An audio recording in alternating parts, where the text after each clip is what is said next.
Hey, this is Glendon Cameron once again with another edition of How to Make a Living Without a Job. One of the most critical steps that you could take to making a living without a job is ownership of your hustle. I've talked about it before. Someone's like, what exactly is ownership of your hustle? I'll give you a classic example. But before that, we need to pay some bills, baby. First of all, the most important thing that you can do is change your mindset. What goes on in your mental environment is going to determine whether you're successful or not in whatever you choose to do. To get a jump start on that, check out right here the Hustler Mindset, Pimping Your Mind for Success audiobook. Hit this link, get it now. Let's talk about owning your hustle. So many people do something and sometimes they're not good, sometimes they're really good, but they refuse to own the hustle. Let me give you an example. Had a consult maybe 7 months ago. Was talking to an HMS member, and he was a little namby-pamby about what he was doing. He had a job, but he was very good at painting. And, you know, people are like, anyone can paint. No, anyone cannot paint. There are certain people that have a talent for it. There are certain people that are very neat. He's very good at what he did. And he was very fast. He was good and fast. So he had painting jobs on the side. He worked in a plant. And he came to HMS and my channel because he wanted to earn a little extra scratch. And he was into the storage auction game. But because of his job, it never really worked out. Because he could never get units. When, you know, because if you didn't know, most storage auctions occur Monday through Friday between the hours of 8:30 and 5:30. So that's the time he was working. So he came in when I did HMS last year, and you know he liked it and everything, and he bought a consult. And this is why I like consults. This is why I like it, because typically a person will send me a question, and you know, say this is the question, right?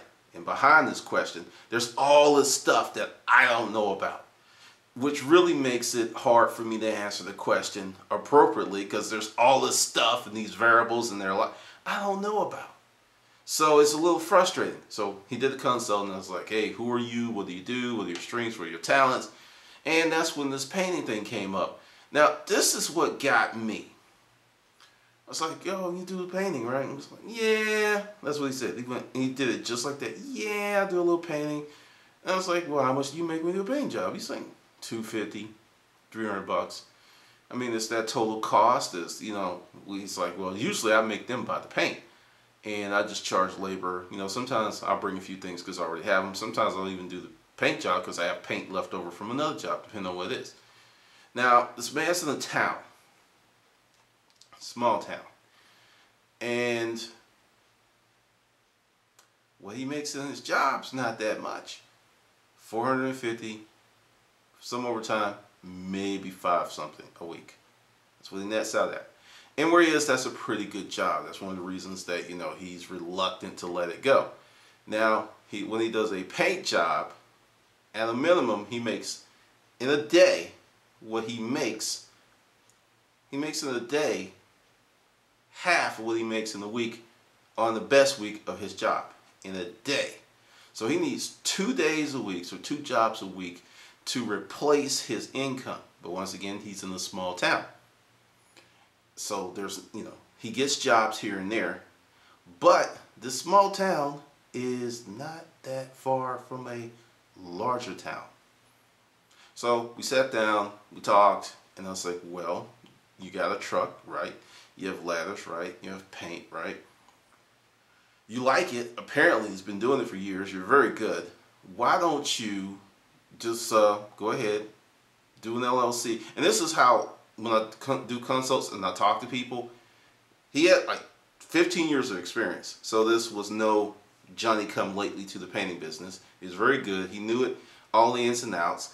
And I was like, you know, do an LLC, incorporate, get your name out there, and what you do on the weekends is you go to the local Craigslist and you advertise your services in the larger city, And on the weekends, what you're going to do is rent a hotel room and take your ass to the city and do the job. Because the city was about an hour and a half, 2 hours. And, your job cost. And it's like, job cost, yes, you will add the hotel cost into your fee for painting. Since you're going out there. And then another thing that's going to happen, since you're driving an hour and a half, 2 hours, depending on traffic, that's a lot of mileage, which will offset your job income significantly. And they got a little excited, and I can feel it. And also, when someone asks you, what are you doing? I need you to do this favor for me. It's like, what? When someone says, what are you doing? And you go, I do it. Get that "and" out your vocabulary. Get that shit out of there. Own your hustle. So we go through all this stuff. He goes through the steps. First few weeks, kind of hit or miss. A lot of times things just don't blow up. But this guy, he likes painting. He's got the job. He didn't quit his job. I don't recommend people just quit their job to just go off and do something that's not proven yet. So he's putting the ads up. He buys another consult. We go over his Craigslist ads. I tell him exactly what's wrong. He changes the Craigslist ads. Calls start coming in. He gets a job and he calls me up and he's like, it's huge. I was like, what do you mean it's huge? He's like, got this couple. They like me. He said, I just blew out this big ass price right at $3,000. And they said, okay. And I don't know what to do. I was like, well, you take the job. Do you have any of your painting buddies? He's like, I got a few guys. Actually, 2 of them aren't working. I'm like, dude, you got $3,000 potential income. You know 2 dudes who can paint that you trust. And they're not. I wanted to slap him through the phone. I said, call your buddies. Do the thing. Take a vacation from your job. You got all kinds of vacation time. And he does this. He goes out. He does the job. And after paying not 1, not 2 guys, but 2 guys, driving out there, and it took a week to do this job because it was big. And actually, I told him he actually undercharged. That's why the couple just went shoot. Because later on, through another consultant, it's like, look, you need to figure out what your competition's charging. And what you could do is call them up and ask for a quote. You could kind of like, no. The best way to do is call them up, give them the specific house, and ask them what they would do for it. And when he did that, he was just literally blown away. But even with that, he still, after paying those 2 guys, driving out all the way to that larger town, he still netted out at $2,300.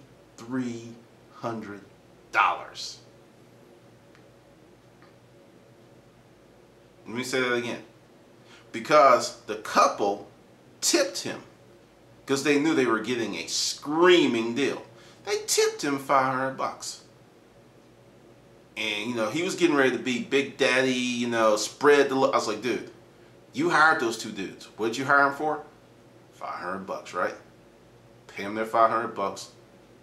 Throw another $100 on that, whatever. And be done with that. Because the thing is, if you do another job and you need them, they're not going to want their normal rate. They're going to want the Big Willie style rate, and you've created a monster that you may not want to have. So he pays them, and he goes back to his town. He's exhausted. He has to go to work next week. But he's like, I made more money in 1 week with expenses and cost than I did all month on my job. That's with getting overtime. So kept putting the Craigslist ads up. He started owning it. And then I noticed, we talked a lot. And he's like, yeah, I'm a painter and I have my painting company and I do this and I do this and I do this.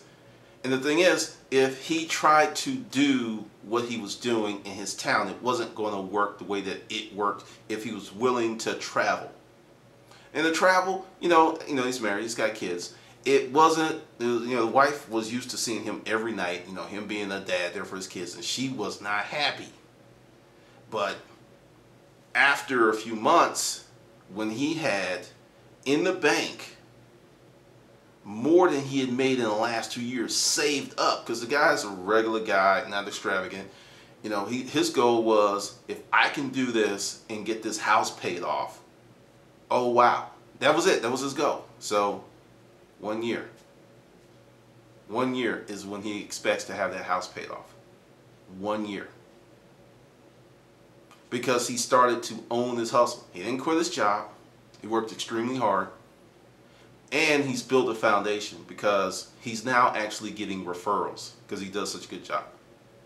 And I said, dude, now this is the thing. It's really hard, and the wife is still, because she wants him there. Screw the money. I want you here.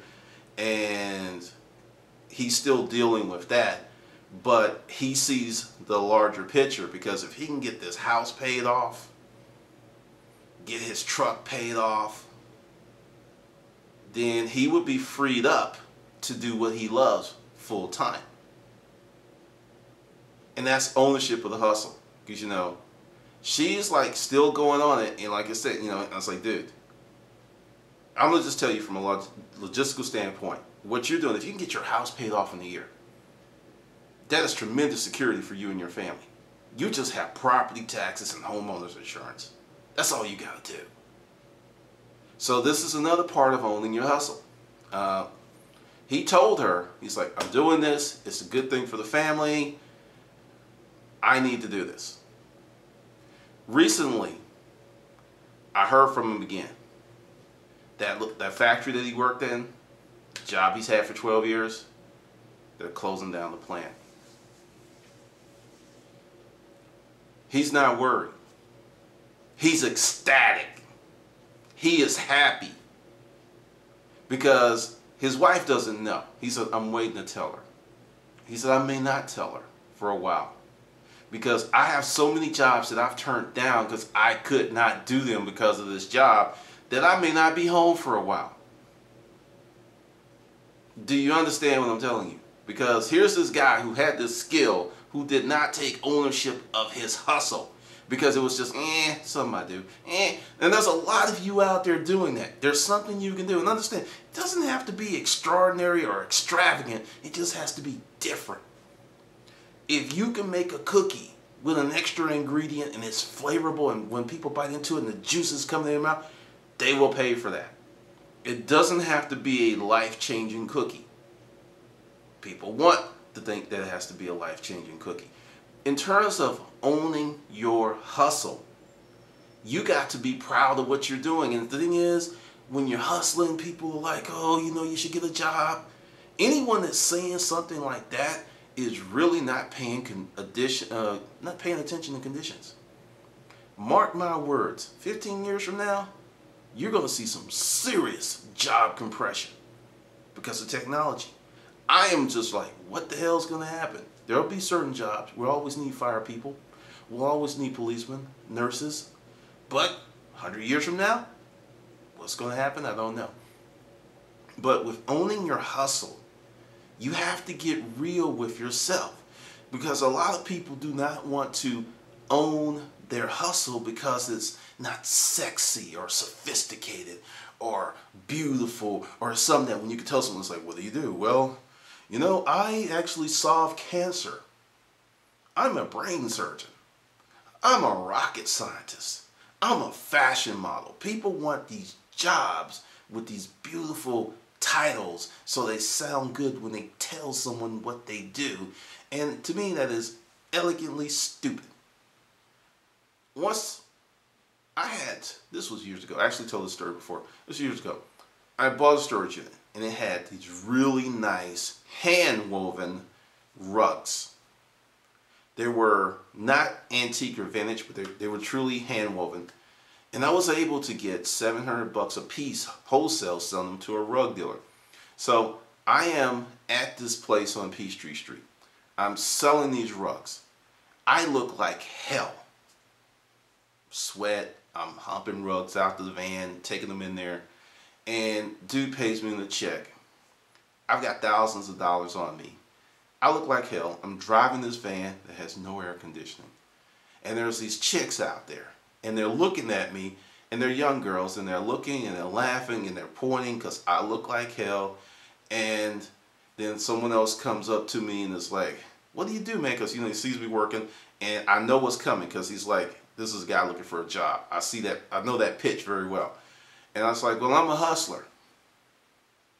And, in earshot of the girls, and they all kind of looking around, and they just break out laughing because, see, I don't look like a hustler. I didn't have a flashy car. I didn't have the watch. I didn't have the look. I was dripping in sweat and I was working. But that day I had earned $8 grand. $8,000. But I didn't look like it. But I owned my hustle. And I told this guy, it was a young guy, I was like, look, man, you know, and this is the time I was using my Latino brothers, and some Hispanic dude on another video got irritated. Fuck you, man! It's like, I'm sorry. The guys that I employed, they weren't saying fuck you, they were saying thank you. Asswipe. But in this thing of owning your hustle, being proud of what you do, it gives you energy. Because when you don't own your hustle, take ownership, you really are not putting in much wind behind your sails, because it's like you're half-stepping. In many cases, you're backsliding because you're caught up in some type of narrative that you need to speak to other people to say something that sounds good. I'm a hustler. That's the core thing of what I do. When I started Conundrum Publishing, which is now 4 years old, I put Glendon Cameron, and at first it was Chief Creative Officer, then I took that down and I just put writer. That's it. That's what I do for Conundrum Publishing. Alright, I do more, but that's the genesis of everything I do. That's it. Not, you know, head writer, chief editor, and none of that shit will ever be there because it's not important. The important thing is that I own my hustle and it works. Another part of owning my hustle right here on YouTube. I've done many videos saying, my name's Glendon Cameron. I designed this channel to sell you books and products. I want you to buy my products. I think they're great. I believe they will help you. That's what I'm on. I want your money.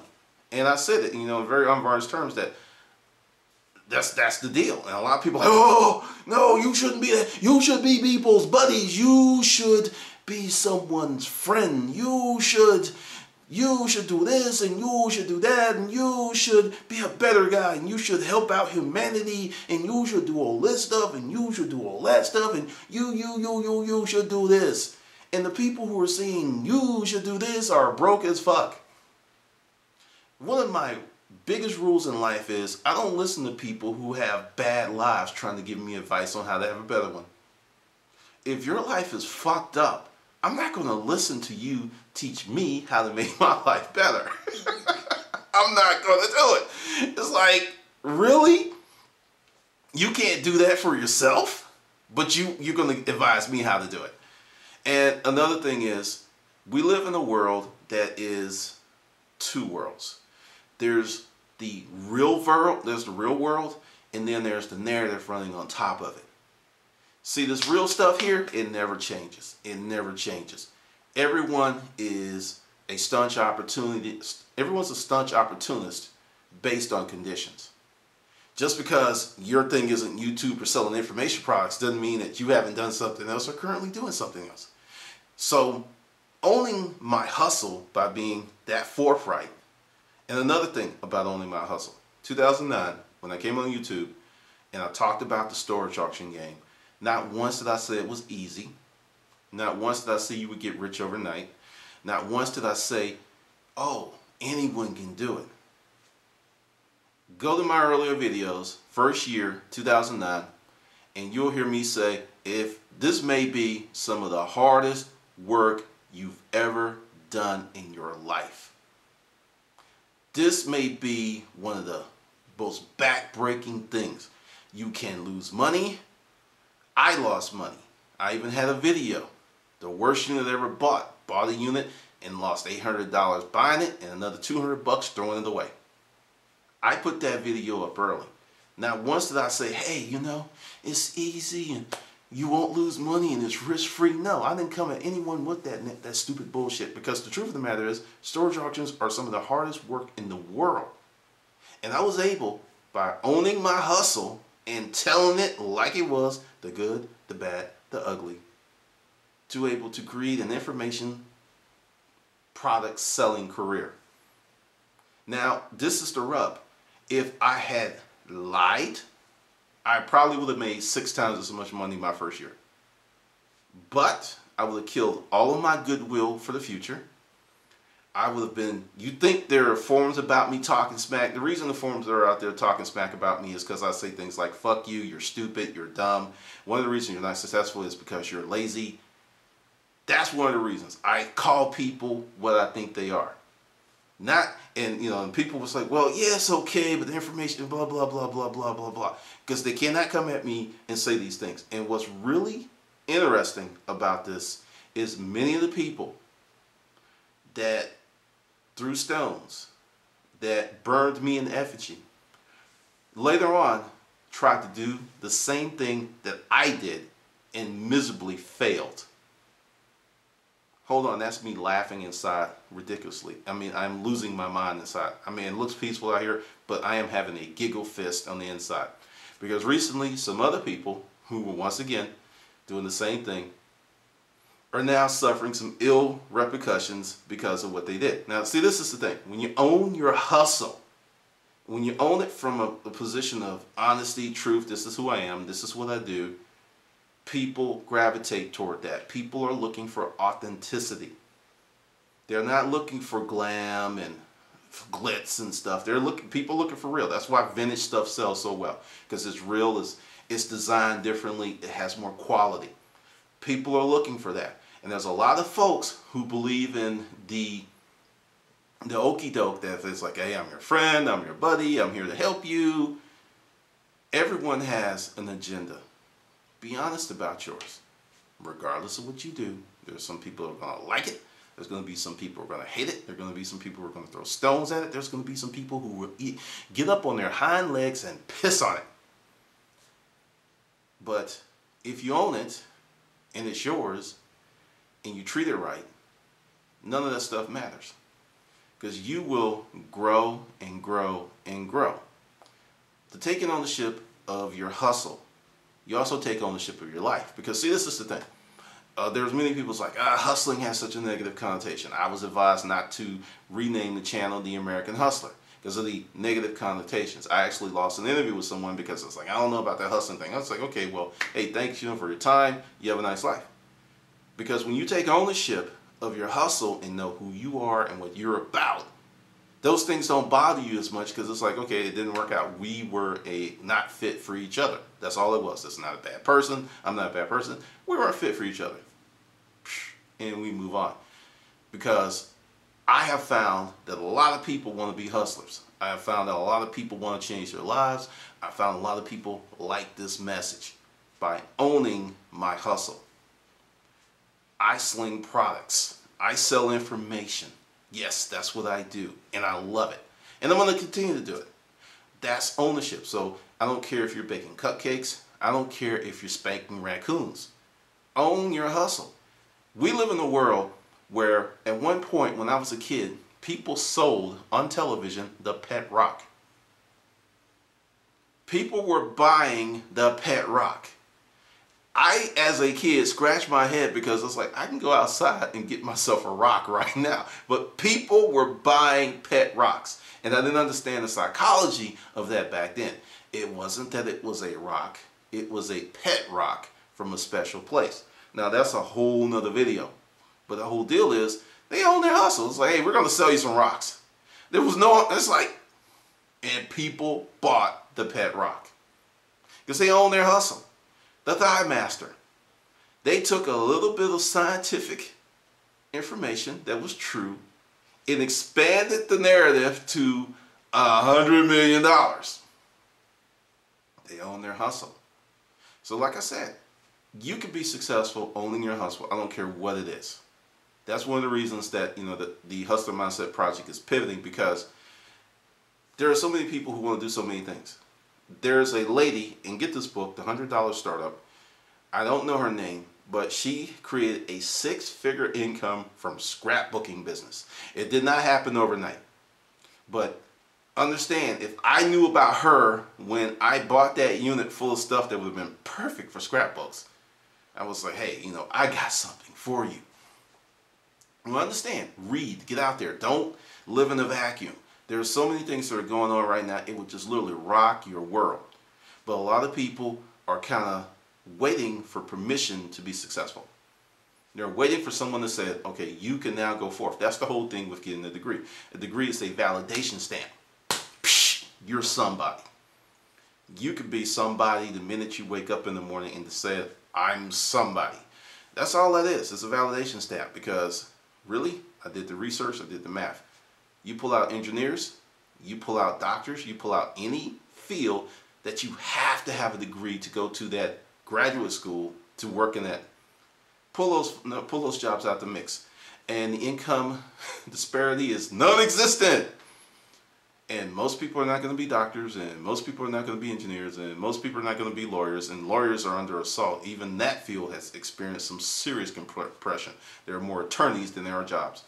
So understand, learn to think, learn to own your hustle, and be proud of what you do. If you're a scrapper, if you own your hustle, hey, I'm Sam the Scrapper. I've got cards, and you hit up every business, you get every piece of scrap within the next 10 square miles. Because see, a lot of scrappers do this. They kind of go under the radar. I knew a scrapper that knocked on doors, came to me. He came to me like 8 times. And he started getting stuff. I was like, oh shit, I got myself in a situation. Hey dude, yeah, I've got a ton of metal. Where? I'll be there. And he was like, I'll be there in an hour. 45 minutes later, he was there. Because he owned his hustle. He impressed me to the point that he owned his hustle. I am Steve the Scrapper. This is what I do. That's what you have to do. You have to own your hustle. You can't run from it. Because if you treat your hustle like a side hoe, your hustle's going to act like a side hoe. Usually out of control and causing problems.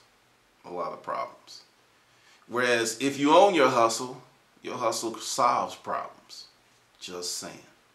Alright, this is Glendon Cameron. I'll see you on the good side.